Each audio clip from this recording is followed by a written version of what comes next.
আপনার ঘরে দরজায় কি আর পৌঁছবে না চালগম, নাকি সুপ্রিম কোর্টের হাত ধরে ফের বড় জয় পেতে চলেছে নবান্ন? পশ্চিমবঙ্গের সবথেকে চর্চিত এবং সাধারণ মানুষের অত্যন্ত জনপ্রিয় দুয়ারে রেশন প্রকল্প নিয়ে এবার দেশের সর্বোচ্চ আদালতে পৌঁছালো রাজ্য সরকার। কলকাতা হাইকোর্ট যে প্রকল্পকে আইনি জটিলতার কারণে অবৈধ বা কেন্দ্রীয় আইনের পরিপন্থী বলেছিল, তাকে নতুন করে বাঁচাতে সুপ্রিম কোর্টে স্পেশাল রিট পিটিশন দাখিল করলো পশ্চিমবঙ্গ সরকার। কিন্তু হাইকোর্টের সেই রায়ের পর হঠাৎ কেনই মরিয়া পদক্ষেপ?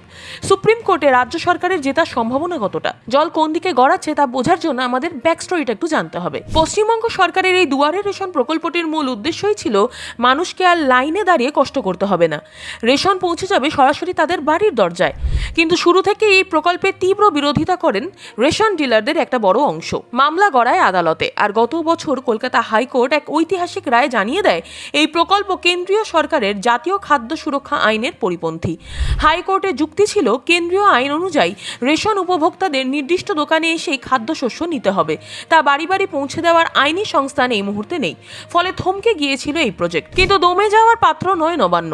2026 জুন মাসের এই তপ্ত আবহাওয়ার মধ্যেই রাজ্য সরকার সরাসরি সুপ্রিম কোর্টে একটি নতুন রিট পিটিশন দায়ের করেছে। দেশের শীর্ষ আদালতে দাঁড়িয়ে রাজ্য সরকারের আইনজীবীরা মূলত দুটি প্রধান যুক্তি সাজিয়েছেন। প্রথমত, জনকল্যাণমূলক পদক্ষেপ। রাজ্যের দাবি, এই প্রকল্প কোনো রাজনৈতিক চমক নয়, এটি সম্পূর্ণভাবে একটি জনকল্যাণমূলক কাজ। বৃদ্ধ, শারীরিক প্রতিবন্ধী বা দূর দূরান্তের গ্রামের মানুষ যাদের পক্ষে রেশন দোকানে আসা অসম্ভব, তাদের কাছে খাবার পৌঁছে দেওয়া সরকারের দায়িত্ব। দ্বিতীয়ত, আইনি জট কাটানো।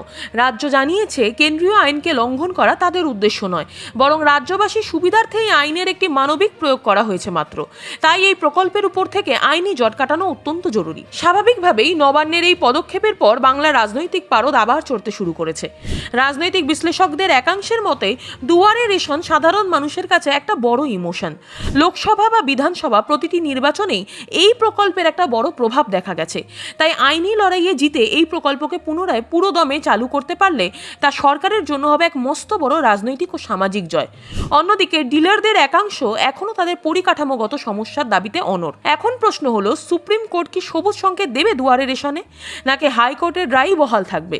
আপনার কি মনে হয়, বাড়ি বাড়ি রেশন পৌঁছে দেওয়ার এই ব্যবস্থা কি সত্যিই চালু থাকা উচিত, নাকি রেশন দোকানে গিয়ে আনাটাই সঠিক?